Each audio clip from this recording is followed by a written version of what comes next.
2.4. El desenlace de la guerra, democrático o antidemocrático.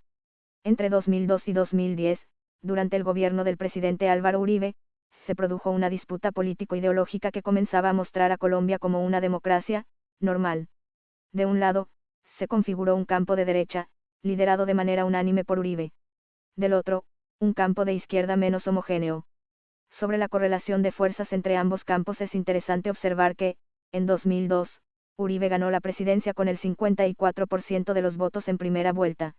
Al año siguiente, sin embargo, perdió por default el referendo que convocó para transformar el Estado de Derecho de la Constitución de 1991 en un Estado comunitario centrado en la figura del líder carismático. Ese mismo año, la izquierda, agrupada en el Polo Democrático Alternativo, ganó la alcaldía de Bogotá y se convirtió, junto a una también amplia centroizquierda, en la fuerza mayoritaria de la capital, que representa por lo menos la cuarta parte de los votantes del país. Uribe concentró todo su esfuerzo de gobierno en recuperar militarmente el control territorial donde las guerrillas lo tenían y de manera negociada para el caso de la SAUCE. Esta estrategia le implicó abrir dos rutas, la guerra contra los insurgentes y la integración política y económica del poder de facto que acumuló la coalición violenta contra insurgente en cabeza del narcotráfico. Los recursos del Plan Colombia, aprobado durante el gobierno de Pastrana, fueron centrales para fortalecer a las Fuerzas Armadas y rediseñar la estrategia contra insurgente. Uno de los supuestos de este plan era que fumigando los cultivos de coca también se debilitaría el poder territorial de las guerrillas, que también había perdido zonas de control por la incursión paramilitar.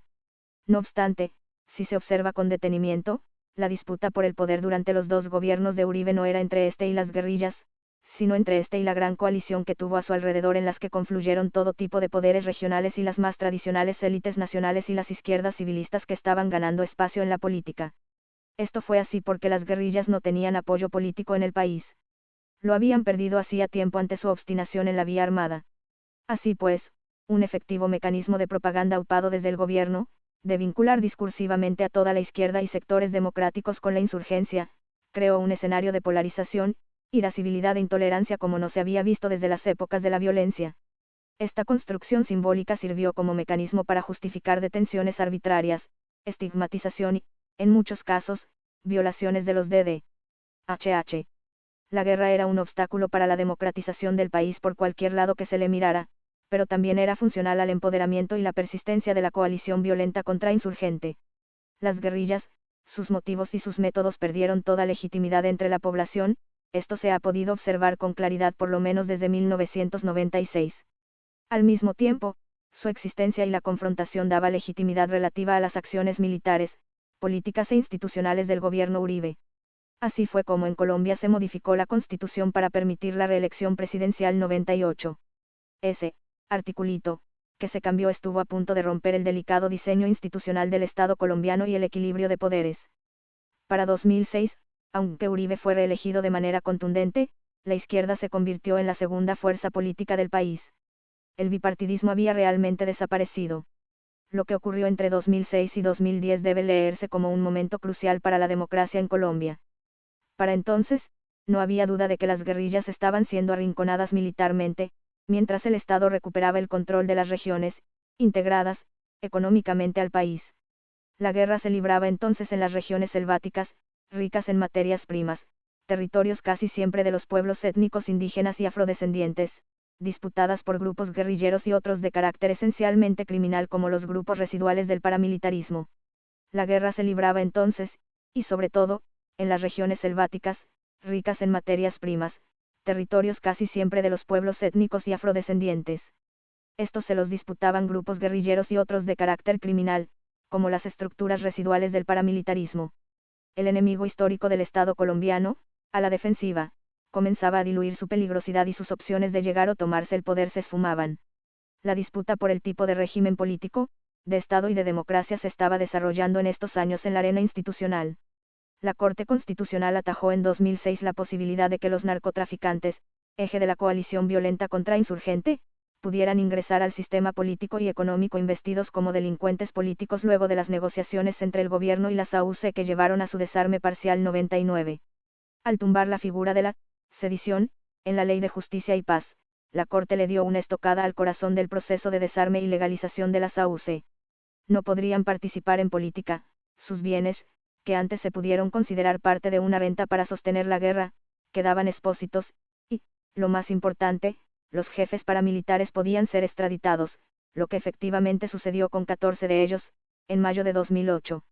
La Corte Suprema de Justicia también investigó a la tercera parte del Congreso y a alcaldes, gobernadores y otros funcionarios que formaban parte de la coalición violenta contrainsurgente. Varios paramilitares evidenciaron los nexos entre el DAS y miembros de alto rango de la fuerza pública, en esa gran acumulación de poder que se había hecho mientras se libraba la contrainsurgencia. La otra pieza que se empezó a dibujar fue la del botín de guerra del que se habían apropiado importantes élites regionales, la tierra.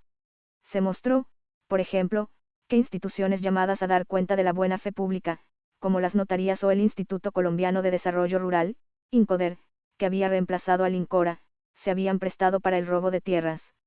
Durante esta primera década del milenio disminuyó la violencia, aunque hubo un pico en 2007 por las ejecuciones extrajudiciales, pero se deterioró el clima democrático, que fue pugnaz y rico en señalamientos, persecución y estigmatización. Las instituciones quedaron afectadas por la forma en que las lógicas y los intereses de la guerra entraron en ellas o se profundizaron. Un ejemplo es el Congreso, que nunca ha logrado hacer un pare o un examen autocrítico sobre las prácticas oscuras en las que han incurrido tantos de sus miembros. Esta es hoy una de las instituciones con menos credibilidad del país. La fuerza pública, los partidos políticos y algunos tribunales que no llegaron al fondo del problema tampoco reconocieron completamente lo sucedido. Todas las guerras se ganan o se pierden en el campo político. Cualquier triunfo es vacuo si es ilegítimo, y la legitimidad está asociada a la dialéctica entre los medios y los fines. Las FARC-EP y el ELN perdieron la legitimidad cuando usaron métodos de terror, inhumanos y criminales para obtener sus fines, a pesar de que como rebeldes se les reconocieran en algún momento sus fines altruistas.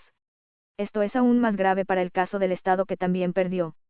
Los métodos ilegítimos son doblemente condenables si los practican las instituciones legalmente constituidas, porque los ciudadanos han depositado en ellas su confianza.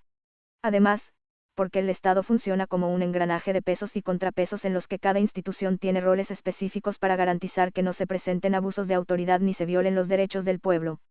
Aunque en la era Uribe las fuerzas del Estado ganaron la ventaja de la guerra y rompieron el equilibrio negativo de esta al comenzar el siglo, en 2008, las ejecuciones extrajudiciales cometidas por miembros del ejército se convirtieron en el epítome del juego perverso que puso los medios por encima de los fines.